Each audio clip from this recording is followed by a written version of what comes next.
2 డేస్‌లో దసరా పండగైతే వస్తుంది గదండీ! పూల రేట్లయితే ఎక్కువుంటాయి. అలాగే దండ గుచ్చినవైతే ఇంకా ఎక్కువ రేట్ జెప్తారు గదా! దసరా పండుగ రోజు అమ్మవారికి వేయటానికి దండ ఒకసారి ఇలా ట్రై చేయండండి. కొంచెం తక్కువ పూలతో అయిపోతాయి. చాలా రీజనబుల్‌గా గూడా రెడీ అయిపోతుంది దండ.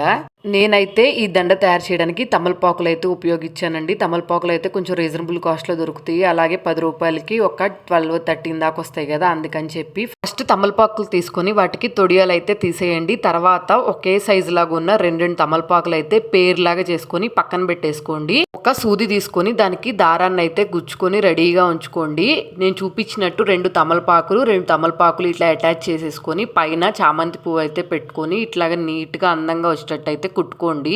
నేనైతే చామంతి పూలు ఉన్నాయని చెప్పి నా దగ్గర చామంతి పూలు అయితే వాడానండి. మీరు కావాలనుకుంటే 2 కలర్ ఫ్లవర్స్ అయితే ఉపయోగించుకొని చేసుకోవచ్చు. చూసారు కదా, నేను 4 చామంతి పూలు అయితే ఉపయోగించుకొని అటు ఇటు ఇట్లాగా దండలాగా అయితే గుచ్చుకున్నాను. తర్వాత ఇక్కడ ముందు ఇంకొంచెం లాకెట్ లాగా ఉండటానికి మళ్ళీ 2 ఆకులు అలాగే చామంతి పువ్వు గులాబీ పువ్వు అయితే కలుపుకొని అటాచ్ చేసుకున్నాను. నేను పైన అయితే ఇంకో చామంతి పువ్వు యాడ్ చేసుకొని సూదితో కుట్టుకొని అయితే తర్వాత పైన అయితే కొంచెం తగిలించుకోవడానికి దారం అయితే వదిలేసుకున్నాను. పూర్తిగా దండ గుచ్చిన తర్వాత అయితే ఇలా ఉంది. మీకు ఎలా అనిపించింది? నచ్చిందా? నచ్చితే మాత్రం సబ్స్క్రైబ్ చేసుకోండి. దసరాకి మీరు ట్రై చేయండి.